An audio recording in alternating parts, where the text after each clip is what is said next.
Cara Emma, finalmente è tornata la pioggia.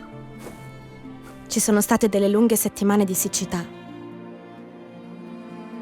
Il nostro mondo sta cambiando, ma io ho pensato ad una soluzione. Nella nostra azienda agricola, i prodotti sono coltivati solamente con tecniche sostenibili e rispettose dell'ambiente.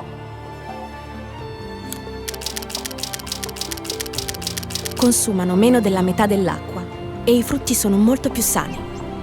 Sono quelli che mangiavo da bambina. Non vedo l'ora di vedere i tuoi occhi.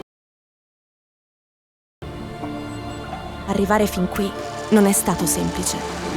Ma grazie all'aiuto dei miei soci e alla nostra perseveranza, la nostra frutta fresca e la sua lavorazione sono diventate la merenda preferita di tanti bambini.